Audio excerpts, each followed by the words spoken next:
오늘은 성화를 어떻게 이루어 가는가라는 제목으로 하나님 말씀 전하겠습니다. 지난주에는 같은 본문을 가지고 하나님의 사랑의 확증에 대해서 우리가 말씀을 나누었습니다. 우리가 사랑을 입었을 때의 그 상태가 우리가 연약할 때였다. 그러니까 우리가 무엇인가 할 수 있는 능력이 전혀 없는 상태였다.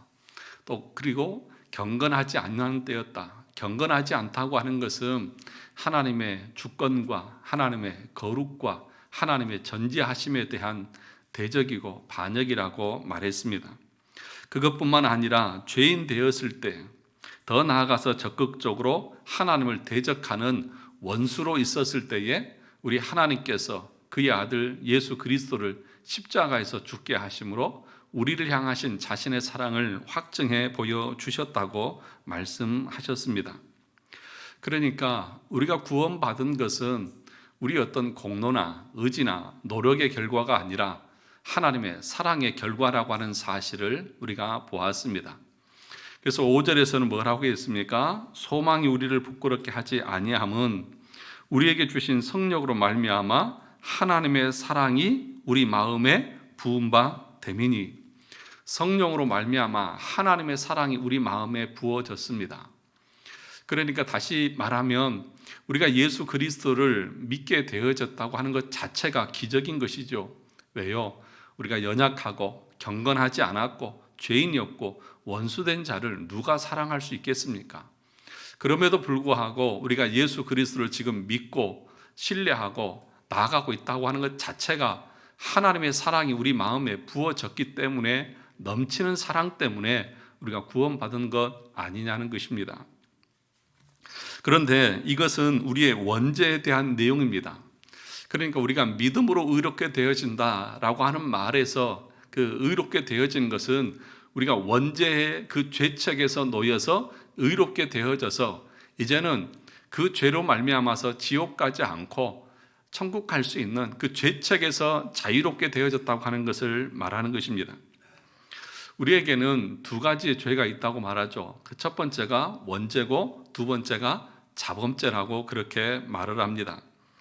그런데 원죄에 관련되어서는 내가 그 원죄에 대해서 동의하지도 않았고 참여하지도 않았습니다. 그렇지 않습니까? 아담을 내가 알지도 못했고 또 아담이 그 범죄를 행할 때에 내가 그것을 행하는 것에 동의하지도 않았습니다. 그냥 태어나 보니까 원죄 속에서 태어난 것입니다. 내 의지와 상관없이 나에게 원죄가 있기 때문에 하나님께서는 그 원죄를 가지고 우리에게 징계한다든지 우리를 책망하시지 않습니다. 원죄의 뜻은 그냥 죽었다는 것입니다. 우리가 원죄 가운데 태어났다고 하는 것은 죽은 상태로 태어났다, 그 상태로 있다가 그대로 지옥 가는 존재다, 그런 얘기인 것입니다. 그래서 우리가 천국에 가려고 하면 거듭나야 하는 것이죠. 그러면 자범죄는 무엇입니까? 자범죄는 말 그대로 내가 내 스스로 짓는 죄입니다. 내가 알고 내 의지를 통해서 스스로 짓는 죄를 자범죄다, 그렇게 얘기를 합니다. 그러니까 원죄는 우리의 구원의 문제고 자범죄는 우리의 성화의 문제와 관련이 되어 있습니다. 그런데 사람들은 이 원죄와 자범죄를 헷갈려 해요. 그러니까 자범죄를 짓고 나서도 사람들이 어떻게 생각합니까? 나 이 죄 때문에 지옥 가는 거 아닐까? 그리고 여러분 염려하지 않습니까? 그런데 우리가 원죄에서 그 죄책에서 우리 예수 그리스도께서 십자가의 죽음으로 자유롭게 된 사람들은 다른 죄를 짓는다고 해서 그 원죄의 용서가 다시 취소되거나 그러지 않는다는 것입니다. 그래서 제가 뭐라고 말했습니까? 여러분들이 정말 믿음으로 의롭게 되어졌다고 하면 여러분이 의롭게 되어진 것이 여러분의 공로로 말미암아서 되어진 것이 아니듯이 여러분이 어떤 죄를 지어도 여러분은 지옥 가지 않는다, 그렇게 여러분들에게 말씀을 드렸습니다. 그러니까 어떤 사람들은 그러면 마음대로 죄를 지었고 살아도 되겠네요? 라고 말할 수도 있지 않습니까? 그런데 거기서 나오는 것이 뭐예요? 우리의 자범죄고, 그 자범죄는 성화와 관련되어져서 믿음으로 의롭게 된 사람들은 성화의 삶을 반드시 살아야 된다, 그렇게 가르치는 것이죠. 그러니까 문제는 무엇이냐 하면 내 원죄가 내 공로로 해결되지 않은 것처럼 우리의 그 어떤 죄도 우리를 지옥에 끌고 가지 않지만 그럼에도 불구하고 믿음으로 의롭게 된 사람들은 이 땅에서 자범죄에 그 죄를 짓고 살아갈 수 있다는 것입니다. 그래서 성화의 문제가 나오는 것입니다. 그래서 이 자범죄는 무엇입니까? 여러분이 알고 스스로 여러분의 의지를 가지고 짓는 죄를 말하는 것입니다. 사도행전 2장 38절에 보면 베드로가 설교할 때 이렇게 말합니다. 베드로가 이르되 너희가 회개하여 각각 예수 그리스도의 이름으로 세례를 받고 죄 사함을 받으라. 그리하면 성령의 선물을 받으리니. 여기서 회개하고 예수를 믿으라고 하는 그 말의 의미는 뭐예요? 너희의 원죄에 대해서 용서함을 받고 성령을 받아서 구원을 얻으라고 하는 그런 말입니다.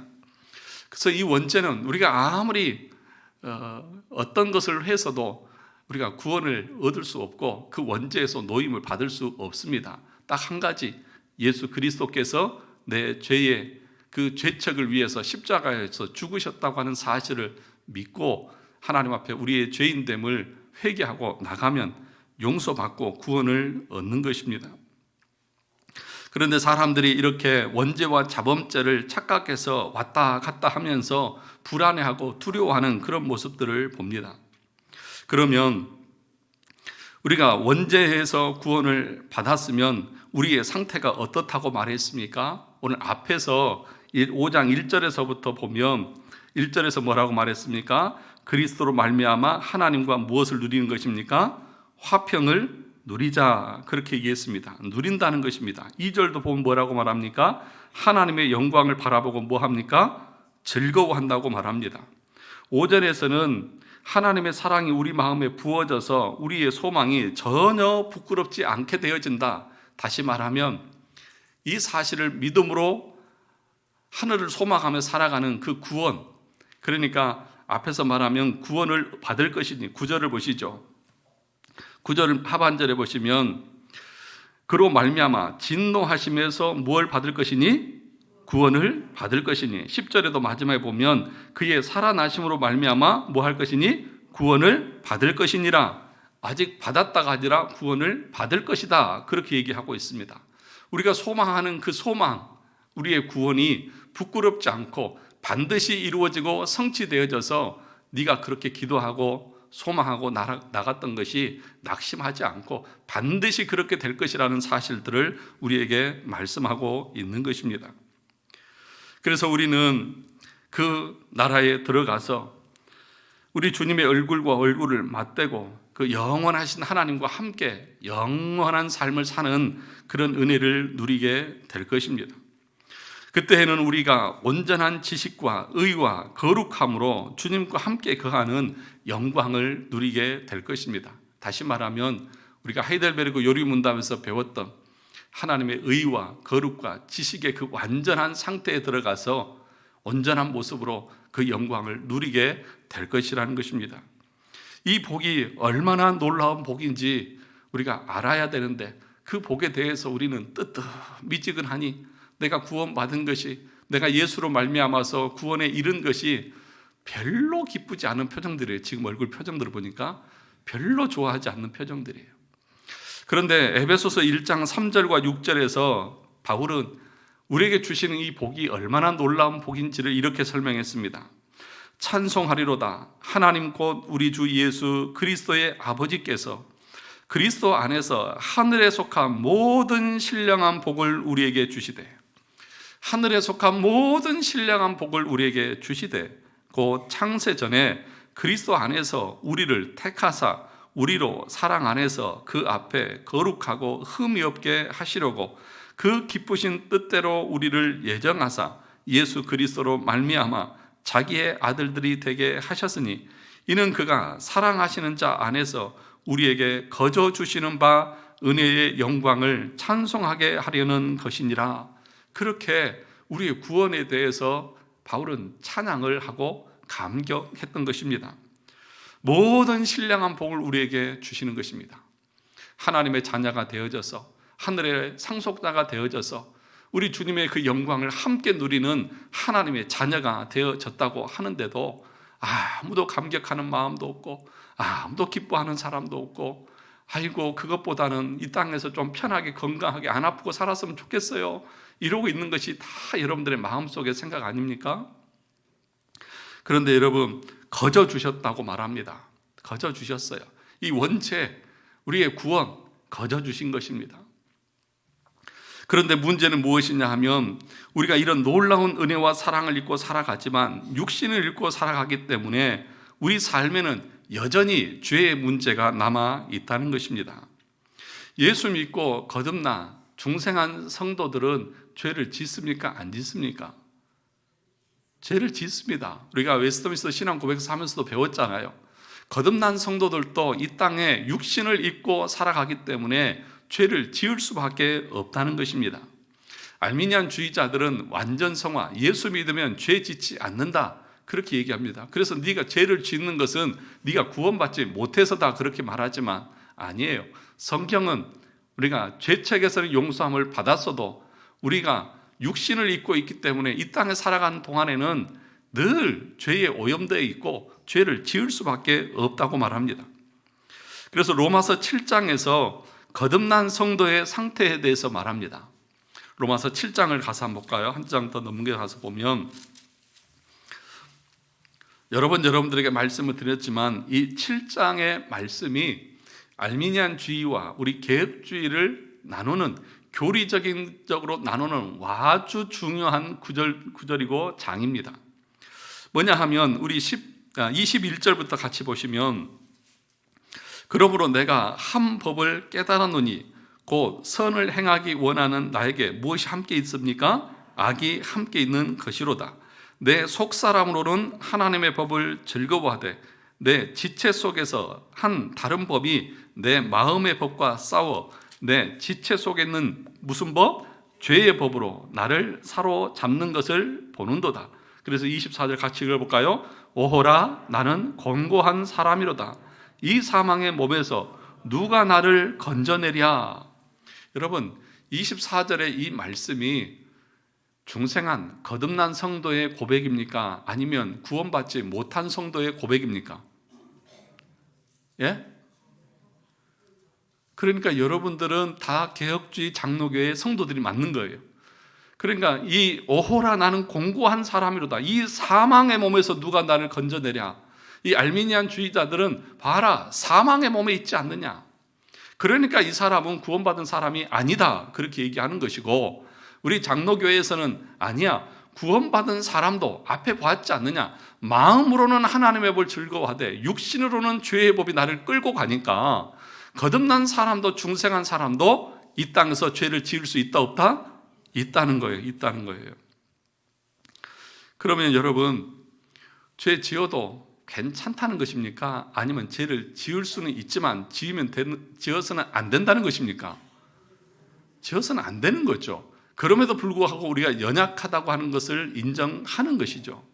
그래서 이 교리적인 이 가르침의 차이 때문에 이렇게 이 25절의 이 말씀이 구원받지 못한 사람의 고백이다라고 말한 알미니안 주의자들을 이단으로 정죄하고 그들을 내쳤던 거예요. 그러니까 여러분, 이 교리적인 그 부분이 얼마나 중요한지 모르는 것입니다. 우리는 원래 어떤 존재였습니까? 선을 행할 수 없었고 하나님을 섬길 수 없는, 무조건 죄만 짓고 무조건 악만 행하는 그런 존재였죠. 오늘 이제 오후 예배 시간에 이제 하이델베르크 요리문답 그 원죄에 대해서 이 자유의지에 대해서 말을 할 텐데, 그때 이제 인간의 사종 상태가 나오지 않습니까? 타락하기 전의 상태, 그리고 타락한 상태, 그리고 중생한 상태, 그리고 영화에 들어간 이 네 가지 인간의 상태에 대해서 공부를 할 거예요. 그때 보면 타락했을 때에 우리는 선을 행할 수 있습니까? 없습니까? 없어요. 절대로 선을 행할 수 없어요. 전적으로 악으로 기울어져서 하나님을 기쁘시게 하는 일을 절대로 할 수 없고 하나님을 찾아갈 수도 없는 그런 존재였다는 사실이죠. 그런데 하나님께서 말씀을 통해서 성령이 우리 가운데 오셔서 내 중심에 원래는 마귀가 딱 중심에 자리 잡고 나를 이렇게 저렇게 죄악으로 끌고 갔지만 그 마귀를 물리치고 성령께서 내 안에 중심에 딱 자리 잡고 계시는 거예요. 그러면 마귀는 어디로 갔을까요? 다른 곳으로 우리 인격 속에 속속이 스며 들어가서 우리 중심은 그리스도가 계시지만 다른 영역에서는 오염과 부패가 남아 있어서 여전히 그 오염과 부패 때문에 썩은 내가 나고, 그래서 구린 내가 나고, 그리고 죄를 짓고 오염된 상태 가운데 살아간다는 것입니다. 그러면 여기서 어떤 사람은 이런 질문을 합니다. 아니 목사님, 성령께서 우리 마음의 중심에 계시다며요. 성령이 우리를 다스리고 계시다며. 그런데 왜 우리가 죄를 짓고 죄에 자꾸 넘어지고 죄에 실패할 수 있느냐 하는 것입니다.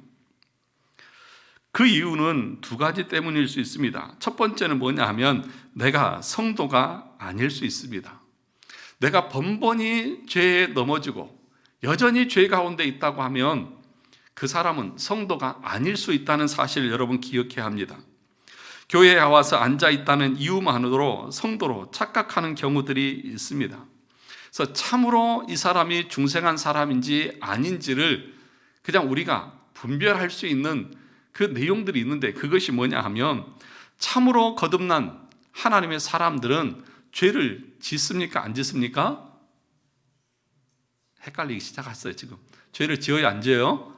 죄를 짓잖아요. 죄를 지어요. 그런데 그 죄를 짓되 어떻게 죄를 짓냐 하면 습관적으로 반복적으로 죄를 짓지 않습니다. 다시 말하면 죄를 안 짓는 것이 아니라 죄는 지어요. 그런데 그 죄에 대해서, 그 죄 지은 것에 대해서 아파하고 슬퍼하고 내가 또 하면서 그 죄가 점점점 줄어들어 가게 되어져 있습니다. 그런데 참으로 거듭나지 못한 사람들은 어떠냐? 가짜로 거듭난 사람들은 교회에 와서 앉아 있지만 늘 습관적으로 반복적으로 동일한 죄를 짓습니다. 그러면서 교회에 와가지고 어떻게 합니까? 주님 용서해 주십시오. 잘못했습니다. 그리고 형식적으로 회개합니다. 그리고 다시 나가서 똑같은 죄를 짓고 돌아와서 또 용서해 주세요 그럽니다. 이 차이예요.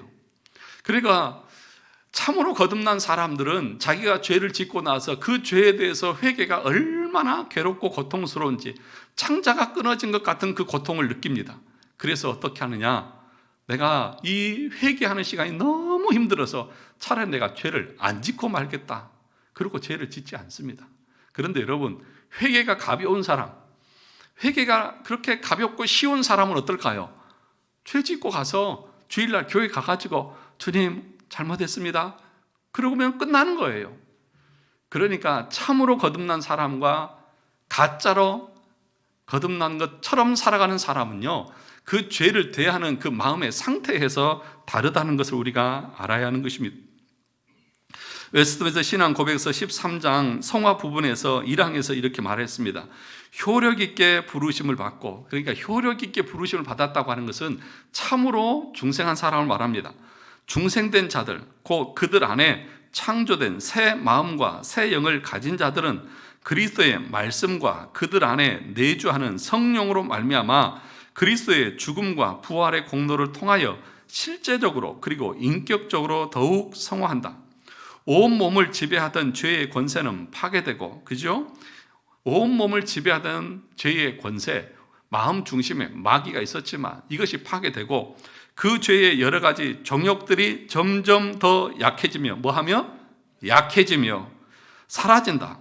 그들은 구원의 모든 은혜 안에서 참된 거룩의 실천을 향하여 점점 더 소생되고 힘을 얻게 된다. 이 거룩함 없이는 아무도 주를 보지 못할 것이다. 그러니까 성화 부분에서 분명하게 정의해 주고 있잖아요. 유효한 부르심, 참으로 중생된 사람들은 그 안에서 실제적으로 성화가 나타나는데 어떻게 나타나느냐? 그 죄의 권세가 파괴되어져서 그 죄의 영향에서 점점 사라지게 되고, 그리고 하나님을 향해서는 점점 더 힘을 얻고 강화되어진 쪽으로 나타나게 되어져 있다. 이게 중생된 사람의, 참으로 중생된 사람의 뜻이라는 거죠. 그러니까 여러분들이 죄를 안 지을 수는 없어요. 죄를 지어요. 그런데 그 죄가 습관적이고 반복적으로 계속해서 지으면서 교회 와서 주님 용서해 주세요 이러고 나서 또 짓고 하는 사람들은 실제적으로는 어떤 사람들이라고요? 거듭나지 못한, 구원받지 못한 사람일 수 있다는 것이죠. 그러니까 여러분의 상태를 한번 점검해 보세요. 이런 말씀을 통해서 내가 습관적으로 반복적으로 짓고 있는 죄는 없는지. 물론 성화가 단번에 이루어지지는 않습니다. 칭의는 단회적인 사건이지만 성화는 언제까지 이루어져 가는 것입니까? 평생토록 죽는 그 순간까지 성화의 과정을 거치는 것입니다. 그러니까 지금 당장 모든 죄를 내가 끊지 못했다고 해서 내가 구원받지 못했나? 이렇게 생각할 필요는 없어요. 그러나 그럼에도 불구하고 우리가 말씀에 비추어서 내가 정말 성화의 삶을 살아가고 있는지, 그 성화의 책임과 의무가 누구에게 있느냐? 나 자신에게 있다는 사실들을 여러분이 기억해야 한다는 것입니다. 그러면서 이 성화는 어떻게 이루어진다고 말하냐면 전인격적으로 실제적으로 이루어진다, 그렇게 얘기를 하고 있습니다. 실제적이라는 거예요. 그냥 이론적인 것이 아니에요, 여러분. 다시 말하면 우리의 삶의 현장 속에서 실제적으로 내 변화된 삶의 모습이 나타난다는 것입니다. 그 인격적인 모습으로 드러나게 되어져 있다는 것입니다. 그러니까 죄의 세력이 점점 줄어들고 참된 거룩의 실천을 향해서 힘을 얻고 나가는 것입니다. 그래서 내 인격의 변화가 내 삶에서 드러나는 것입니다. 내 육체의 소욕은 점점 줄어들고 내가 하나님이 기뻐하시는 사람이 되고자 하는 그 열심과 열정과 의욕들은 더 일어나게 되어져 있다는 것입니다. 예수 믿으면서도 우리의 인격이 전혀 변하지 않는 그런 경우가 있을 수 있을까요?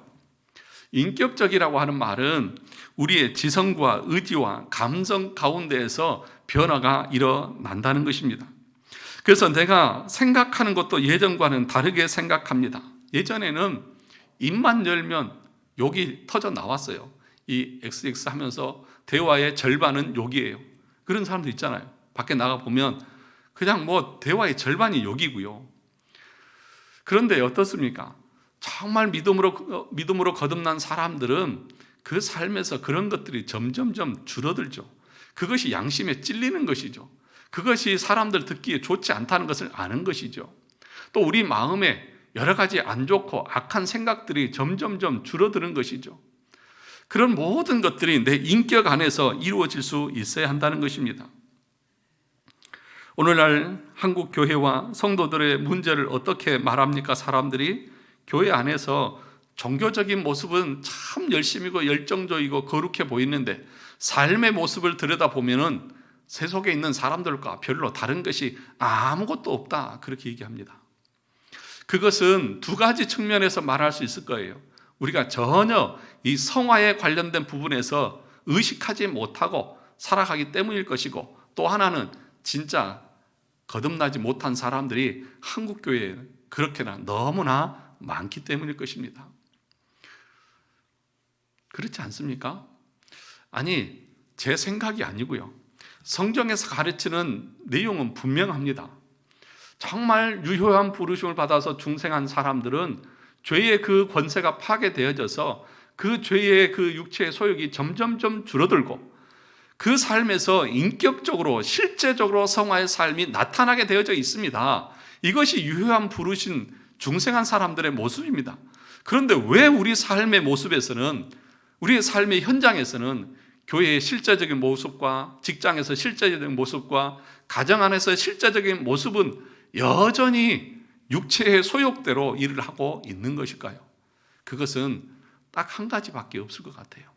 내가 아직 거듭나지 못한 사람일 수도 있다는 그 두려움을 우리는 가져야 한다는 것입니다. 두 번째는 뭐냐 하면, 두 번째는 내 안에 성령이 계셔도 내가 죄에 패배할 수 있다는 것을 아셔야 한다는 것입니다. 왜냐하면 이 성화의 거룩한 싸움은 누가 하는 것일까요? 우리 주님이 대신 싸워주시는 것일까요? 아니면 우리 자신이 싸워야 하는 것일까요? 진짜입니까? 알기는 참 잘 아시는 것 같아요. 제가 더 이상 말할 필요도 없이. 우리의 영적인 싸움은 누가 하는 거예요? 우리 자신이 하는 거예요. 그럼 우리 주님은 뭘 하시는 분이십니까? 그냥 뒷짐지고 그냥 관망만 하고 구경만 하시는 것일까요?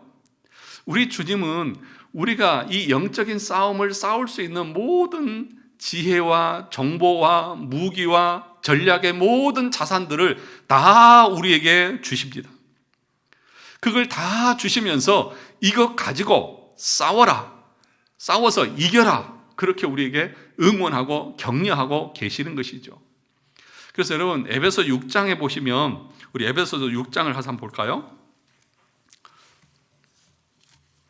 에베소서 6장, 신약성경 315페이지,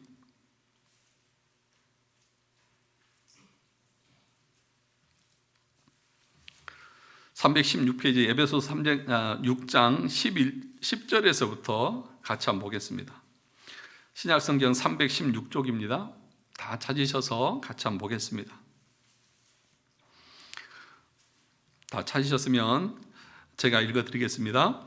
끝으로 너희가 주 안에서와 그의 힘의 능력으로 강건하여지고 마귀의 관계를 능히 대적하기 위하여 뭘 입으라? 하나님의 전신갑주를 입으라. 우리의 씨름은 혈과 육을 상대하는 것이 아니요 통치자들과 권세들과 이 어둠의 세상 주관자들과 하늘에 있는 악의 영들을 상대함이라. 그러므로 뭘 입으라? 하나님의 전신갑주를 취하라. 이는 악한 날에 너희가 능히 대적하고 모든 일을 행한 후에 서기 위함이라. 그런즉 서서 그 다음 진리로 너희 허리띠를 띠고 의의 호심경을 붙이고 평안의 복음이 준비한 것으로 신을 신고 모든 것 위에 뭘 가져요? 믿음의 방패를 가지고 이로써 능히 악한 자의 모든 불화살을 소멸하고 구원의 투구와 성령의 검 곧 뭘 가지라? 하나님의 말씀을 가지라. 모든 기도와 간구를 하되 항상 성령 안에서 기도하고 이를 위하여 깨어 구하기를 항상 힘쓰며 여러 성도를 위하여 구하라. 지금 뭐라고 말하는 거예요? 하나님께서 우리에게 전쟁에 나갈 수 있는 군사의 그 모든 것들을 입혀주시는 거예요. 갑옷을, 투구, 갑옷, 신발, 무기, 방패 다 주시는 이유가 뭐예요? 그거 가지고 뭐 하라고요? 싸우라고요. 영적인 싸움을 싸우라고요. 성화의 싸움을 싸우라고 우리에게 주셨습니다. 보호할 것도 주시고 마귀의 그 공격에서 우리를 지킬 수 있는 모든 보호장구를 다 제공해 주시고 그 마귀와 싸워서 이길 수 있는 칼도, 말씀의 칼도 주셔서 그것으로 영적인 싸움을 싸워서 너희의 거룩함을, 너희의 강건함을 지켜나가라고 말씀하고 있는 것입니다. 그러니까 이 영적인 싸움, 성화의 과정은 누가 하는 것이라고요? 우리 자신이 해야 되는 거죠. 그런데 여러분, 우리가 이 일에 대해서 너무 무관심한 거예요. 그냥 마귀가 와서 살짝만 유혹해도 그래 하고 넘어가는 거예요. 그러면서 죄에 빠지는 거예요. 그래서 히브리서 12장 4절에서 이렇게 말했습니다. 너희가 죄와 싸우되 아직 피 흘리기까지는 대항하지 아니하고 뭐와 싸워요? 뭐와 싸워? 죄와 싸우라는 거예요. 죄와 싸우라고요. 그러면 무엇이 죄인지 성경을 통해서 알아야 할 것 아닙니까? 그 죄와 싸우되 어떻게, 어느 지경까지 싸우라고요? 피 흘리기까지, 유혈이 낭자할 정도로 정말 치열한 전투를 싸워야 하는 것이 구원받은 성도들 가운데 남아있는 영적인 삶이라는 것이죠. 그러면 여러분들은 정말 한 주간 동안 피 흘릴 정도로 여러분의 마음에 드는 육체의 소욕과 여러분 머릿속에 들어가는 여러 가지 악한 생각들과 얼마나 치열하게 싸웠습니까? 피가 낭자해서 그렇게 개선 장군처럼 이 자리에 오셨습니까? 그렇지 않을 때가 너무 많죠. 그냥 세상의 소리에 팔랑귀처럼 그럴까 저럴까 하면서 하나님의 말씀과는 상관없이 하나님이 싫어하는 건지도 모르고 그냥 내가 좋다고 하면 그냥 좋아가지고 그냥 막 그러다가 오는 것이 우리의 삶의 모습 아니냐는 것입니다. 그래서 히브리서 12장 4절에 더 나아가면 이렇게 말합니다. 또 아들들에게 권하는 것 같이 너희에게 권면하신 말씀도 잊었도다. 일러스되 내 아들아 주의 징계하심을 경히 여기지 말며 그에게 꾸지람을 받을 때에 낙심하지 말라. 왜 피 흘리기까지 싸우지 못했느냐? 아버지가 아들에게 권면하는 그 말을 자식이 듣지 않듯이 우리 성도들이 하나님의 말씀을 귀담아 듣지 않는 거예요. 그 말씀을 듣지 않기 때문에 어떻게 되는 거예요? 그냥 바람에 밀려 요동하는 배처럼 그냥 흘려 떠내려가 버린 거예요. 그러면 흘려 떠내려가 버리면 그것으로 끝나느냐? 아니라는 거죠. 그 아들을 징계하신다는 거죠. 하나님의 징계가 있다는 거죠. 여러분, 우리가 죄를 지으면 우리가 죄를 안 지을 수는 없지만 그 죄를 지을 때에 우리의 삶에 하나님께서 반드시 징계하시는 채찍이 온다는 사실을 우리가 알아야 되는 거예요. 그것을 알면 어떻게 해야 될까요? 우리가 피 흘리기까지 성화를 위해서 영적인 싸움을 계속해서 싸워나가는 우리의 삶이 필요하다는 것입니다. 그 싸움의 도구가 무엇이었습니까? 말씀의 검이었습니다.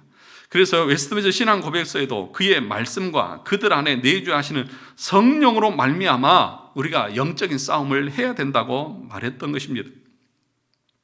사랑하는 성도 여러분, 말씀이 성화의 외적 수단이라는 것을 절대로 잊어서는 안 됩니다.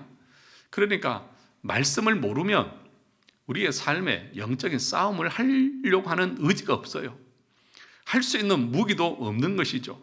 그러니까 뭐예요? 여러 가지 마귀의 유혹이 올 때에 무엇으로 물리칠 수 있습니까? 말씀으로 물리칠 수 있는 것이죠. 말씀이 내 마음에 있고 내 머릿속에 있으면 그 말씀과 다르면 그것을 물리쳐야 되는 것 아니겠습니까? 그러니까 성화라고 하는 것은 여러분 잘 기억해야 되는 것이 우리가 세상에서 윤리적으로 도덕적으로 사는 것도 중요하지만 더 중요한 성화의 기준은 무엇이에요? 하나님의 말씀이에요. 하나님의 뜻과 일치하는 거예요. 그러면 우리가 하이델베르크에서 배웠듯이 율법에서 말하고 있는 두 가지가 무엇입니까? 첫째는 하나님을 마음과 뜻을 다해서 뭐하고요? 사랑하고 이와 같이 내 이웃을 내 몸과 같이 사랑하는 것이다. 이것이 성화의 극치입니다. 그러니까 참된 거룩을 향해서 나가는 사람은 자기 육신의 소욕대로 자기의 쾌락과 기쁨을 위해서 사는 것이 아니라 하나님이 기뻐하시는 것을 위해서 사는 것입니다. 내 마음을 다해서 뜻을 다해서 하나님을 사랑하는 것이 내 삶에서 나타나는 것이고요. 그리고 두 번째는 인격적으로 실제적으로 이웃과의 관계에서 뭐 하는 거예요? 이웃을 짓밟고 이웃을 속이고 이웃에게 잘못된 짓을 해서 내 유익을 육체 소유로 채우는 것이 아니라 그 이웃을 내 마음을 다해서 사랑하는 실제적인 인격적인 변화의 모습들로 이 두 가지가 나타나야 하는 것이죠. 이것을 우리는 어떻게 하는 것입니까? 평생토록 싸우면서 이루어 가야 하는 거죠. 왜요? 이 성화는요, 칭의는 한 말씀으로 되어지지만 성화는 성경의 모든 말씀이 다 필요합니다. 하나님의 말씀이 우리를 성화로 이끌어 간다는 사실들을 여러분이 기억해야 한다는 것입니다. 그래서 율법에 세 가지 기능이 있다고 말했죠. 첫 번째 기능이 율법이 정죄의 기능이 있습니다. 그러니까 우리의 죄의 비참함과 그 죄로 말미암는 비참함을 우리가 어디서 할 수 있다고 했습니까? 하나님의 율법에서요. 오후 예배 다들 안 나오신 분들처럼 왜 그러세요? 하이델베르크 요리 문답에서 그랬잖아요. 우리의 죄와 비참함을 어디서 할 수 있습니까? 하나님의 율법에서요. 율법의 기능이 세 가지가 있다고 했는데 첫 번째는 정죄의 기능이 있습니다. 무엇이 죄고 무엇이 죄가 아닌지를 알려주는 거예요. 그래서 율법이 있기 전에는 죄가 아니었어요. 그런데 율법이 들어오니까 죄가 죄로 드러나게 되는 거죠. 두 번째가 뭐냐 하면 억제의 기능이 있어요. 죄를 억제하는 기능이 있어요. 죄를 억제해요. 여러분, 법이 없으면 사람들이 어떨까요? 자기 하고 싶은 데는 다 하겠죠. 그렇죠? 무단횡단도 다 하고 막 하겠죠. 그런데 법이 왜 있습니까? 그 법 때문에 사람들이 너 살인하면 너 감옥 가. 이런 법이 있으니까 사람들이 더 못하는 거죠. 억제의 기능이 있어요. 다시 말하면 이 억제의 기능이 성화의 역할을 하고 있다는 거죠. 하나님의 말씀을 계속 들어요. 하나님이 기뻐하시지 않는 것이 무엇인지를 계속 들어요. 그러면 만약에 그것을 하려고 하면 그 말씀이 생각나서 그 죄를 어떻게 하는 거예요? 억누르고 억제시키는 거예요. 그러니까 하나님의 말씀을 모르는 사람들은 자기 하고 싶은 대로 살아요. 교회를 아무리 다녀도 그래서 여러분들이 성경을 보지 않고 말씀을 공부하지 않으면 그렇게 된다는 것입니다. 마지막 세 번째가 우리의 삶의 표준으로 율법을 주셨다. 십계명이 우리의 삶에 어떻게 보면 가장 도덕법 중에 가장 압축적인 것 아니겠습니까? 우리 삶의 표준이에요. 그 말씀의 표준에 맞춰서 내 삶에 일어나는 죄를 말씀으로 억제시켜 나가는 것이 성화의 삶이라는 것입니다. 사랑하는 성도 여러분, 그래서 성화의 주체는 누구냐 하면 우리 하나님이 행하시는 것입니다. 그러니까 성화는 하나님이 하시는 것이고 또 우리 인간이 같이 행하는 것입니다. 그러니까 성화의 원인은 우리에게 있고 성화의 책임과 의무는 우리 인간에게 있는 것입니다. 같이 행하는 것입니다. 그런데 이것이 어떤 의미냐 하면 그러면 하나님과 우리의 어떤 그 역할이 동등하다는 것이냐? 아닙니다. 그래서 이렇게 얘기했습니다. 그러나 이 말은 사람의 역사와 하나님의 역사가 동등하다는 뜻이 아닙니다. 하나님의 역사는 성화에 대한 공로를 다 취하시는 그러한 면이며, 그러니까 우리 인간의 성화의 모든 공로는 누가 가져간다? 우리 하나님이 가져간다. 반면에 사람의 역사는 자기가 무익한 종이라는 것 외에 결코 아무것도 아니다. 그러니까 우리 인간은 성화를 위해서 피 흘리기까지 싸워요. 그러면서도 그 모든 공로는 누가 가져가는 거예요? 하나님이 가져가는 거예요. 나는 그렇게 싸우고 그리스도를 닮아가고 하나님을 사랑하면서도 그 모든 것이 하나님의 은혜입니다. 나는 무익한 종입니다. 그러니까 여러분들이 정말 열심히 신앙생활하고 하나님이 기뻐하시는 대로 신앙생활 하면서도 내가 자랑할 수 없는 이유가 바로 여기에 있는 거예요. 모든 원인은 우리 하나님의 은혜이기 때문에 그렇다는 것입니다. 성화의 삶은 누가 해야 된다고요? 내가 해야 된다고요. 내가 해야 된다고요. 내가 싸워야 하는 것입니다.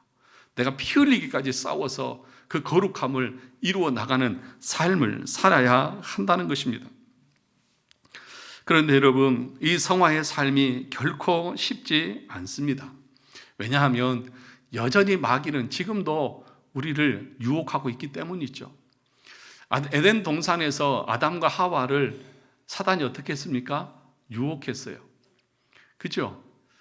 여러분, 아담과 하와가 마귀가 억지로 그 열매를 따다가 입에다 쑤셔 넣었나요? 아니면 아담, 하와 스스로가 먹었나요? 스스로가 먹었어요. 그러니까 여러분, 이런 말을 하지 마세요. 죄를 지어놓고 목사님, 제가 그때 뭔가에 홀렸나 봐요 하면서 마귀가 저를 유혹해서 제가 이렇게 됐나 봐요. 그런 말 하시지 마세요. 마귀가 하는 역할은 어디까지냐 하면 우리를 유혹하고 꼬시고 정보를 주고 해서 내가 그것에 동요하도록 하기까지 마귀가 하는 역할이에요. 그런데 실제적으로 따먹는 건 누구예요? 나예요. 내 스스로 하는 거예요. 그러니까 내가 다 들어보고 나서 그 정보를 다 입력하고 나서 내 스스로 그래, 이거 하면 나에게 좋을 것 같다 하면서 내 스스로가 결정하는 거예요. 그러니까 그 죄에 대한 책임도 우리에게 묻고 있는 거예요. 사랑하는 성도 여러분, 그러면 우리가 어떻게 하면 이 죄에서 벗어날 수 있느냐? 어떻게 하면 이 죄를 짓지 않을 수 있느냐? 왜냐하면 이 자범죄를 지으면 하나님이 그냥 넘어가시는 것이 아니라 반드시 그 죄에 대한 채찍과 징계를 가하시기 때문에 자범죄 때문에 우리의 삶에 얼마나 많은 고난과 고통이 찾아오는지 모릅니다. 여러분, 잠언 3장 12절에 보면 이렇게 말했습니다. 대저 여호와께서 그 사랑하시는 자를 징계하시기를 마치 아비가 그 기뻐하는 아들을 징계함같이 하시느니라. 히브리서 12장 8절에 징계는 다 받는 것이거늘 너희에게 없으면 사생자요 친아들이 아니니라. 그러니까 징계하신다고요. 자범죄를 지으면 우리 삶에 하나님이 징계를 내리신다고요. 그러니까 다윗도 하나님 앞에 범죄했을 때에 그 집안의 피가 끊이지 않고 자식들이 반역을 하고 그 왕궁에서 쫓겨나고 여러 가지 고난을 다윗도 겪었습니다. 다윗만 그럴까요? 아니에요. 우리 모두에게도 동일한 것입니다. 그러면 여러분, 죄를 짓는 것에 대해서 여러분들이 그냥 대수롭지 않게 여기시면 안 돼요.